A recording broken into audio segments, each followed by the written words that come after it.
So we brought our staff together. We brought all of our athletic support and our athletic counseling, our coaching staff together, and we really went through this with a degree of intentionality to ask one just very simple question.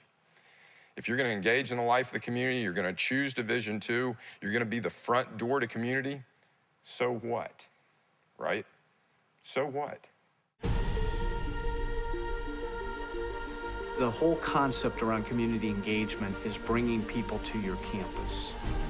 You can do that in service as well.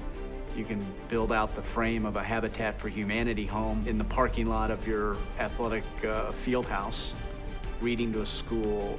And what we find is that those things are great, but engagement's a totally different strategy. And that's finding ways to bring community onto your campus.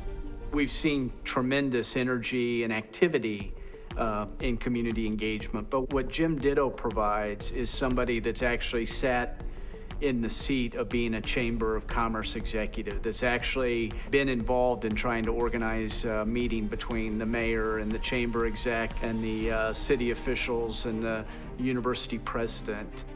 My professional experience prior to starting the consulting company was as the CEO of 6 different chambers of commerce and economic development councils in the Midwest. I became a community coach based upon an individual from Illinois who said they just spent an awful lot of money on a community plan and it's sitting on the shelf. And he said, could you help coach us to get that done? We felt that Jim could provide 2 things. We've asked him to do a pilot study of 3 campuses. He's called that his team initiative. And we've asked him to go and see what's going on, see what our campuses are doing, and where there are success stories, share those. Give us a report. Tell us what's going on, what's working. The assets that the colleges and universities bring to the community have to be part of that total advancement of the community. It isn't that place up on a hill anymore. And I admit the places where I have been and had members of universities or colleges when I was executive of the chamber, we didn't utilize the assets enough. Jim came in, he made a suggestion. He said, you're in a community where the university and the community and a major Air Force base, Whiteman Air Force Base, the home of the B-2 bomber, somewhat defines who you are as a community. And everyone has a pretty high degree of trust and engagement with each other, but you're not all pulling on the same oars at the same time.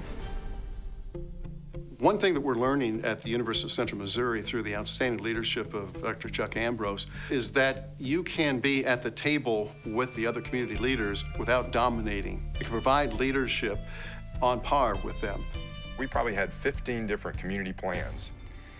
We had master plans, we had strategic plans, we had dream plans, and they were all fairly complementary, but they certainly weren't integrated for us to maximize the potential that we could find to work together. So he made a simple suggestion, and the school superintendent was sitting there, the general from the Air Force Base was sitting there, the chamber.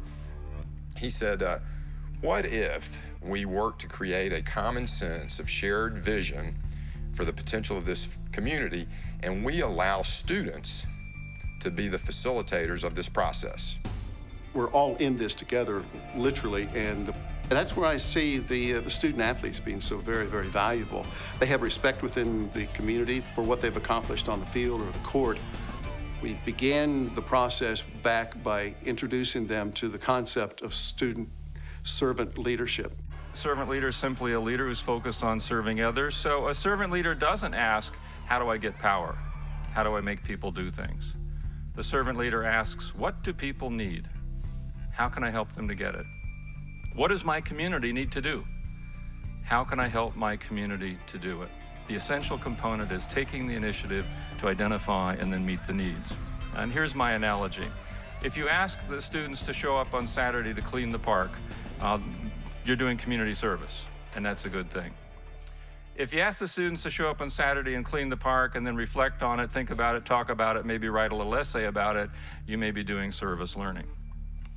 But if you ask the students to go out in the community and talk to people and listen and work with people to figure out what does the community need, and then work with the community to implement, to act, to fill those needs, then you're talking about servant leadership. In the process in Warrensburg, one of the ideas, somebody wanted to have a disc golf course and threw that out. At the next meeting, we asked somebody to come in from the Parks Department who said, we have that planned. Well, the person didn't know that was planned. What happened at a subsequent meeting is that a funding source came forward and said, we will help pay for the disc golf course. And the Parks Department said, we have land, let's make that happen. So in the period of 2 months, we've gone from, gee, what we need is a disc golf course, to identifying that there was a plan, to there's a funding source. I have certainly discovered something new, and that is the resources of the colleges and universities. Not just the physical facilities of the basketball court or the auditorium or even the professors, but rather the students themselves. The opportunity to put student leadership and service at the forefront of the value proposition that we offer through our athletic programs to a whole heightened level of not only awareness, but engagement. And we talk a lot about engagement, but it's giving people an opportunity to help students define their sense of purpose and place in the world. Host a Chamber of Commerce breakfast on the floor of your gymnasium. Bring local business leaders for a tour of your campus, and let your student athletes give them those tours in a golf cart where it's student athletes showing the local grocery store owner the new buildings that are going up on campus. Look for ways to engage your civic leaders, your business leaders, folks that you want to be involved in sponsoring and contributing financially to the success of your athletics department. Bring them on campus and make those things happen.